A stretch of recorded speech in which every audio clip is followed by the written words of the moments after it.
Follow me as I show you how to turn leftovers from a restaurant into breakfast.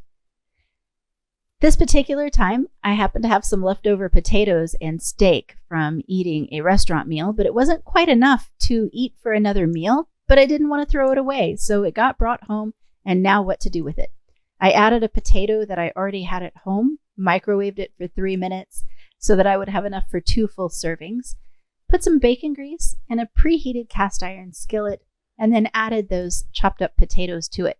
The hardest thing here is to leave those potatoes alone and just let them crisp. While they were crisping, I sliced up my steak, my tomatoes that needed to be used, and an avocado that was right at the end of its freshness. I wait until about halfway through the cooking process to add some onions to the potatoes, as they tend to cook a little bit faster than the potatoes do, and I didn't want them to burn. Again, leave them alone for a little while, let them crisp up, let them brown, give them a stir every now and then. I seasoned them with garlic salt and pepper, and that's really all they needed to be crisp and delicious. I had a few items from the fridge and veggie bin that needed to get used, like some grape tomatoes and avocado, so that made my decision on what I was going to do with my eggs that morning.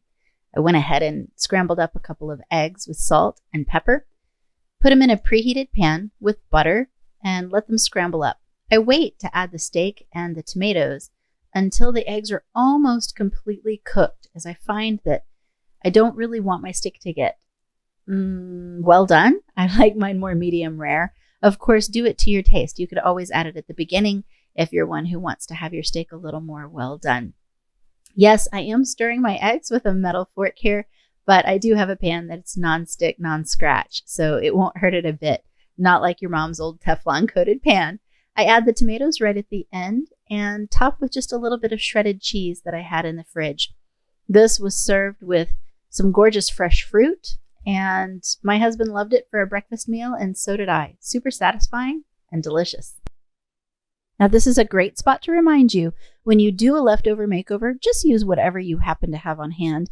I happen to have steak, but this would have been great with pork or sausage or any other item I might have had left. Hey, say you went to a barbecue restaurant. Some barbecue leftovers would have been great in the eggs, or some leftover chorizo or meat from the taco shop.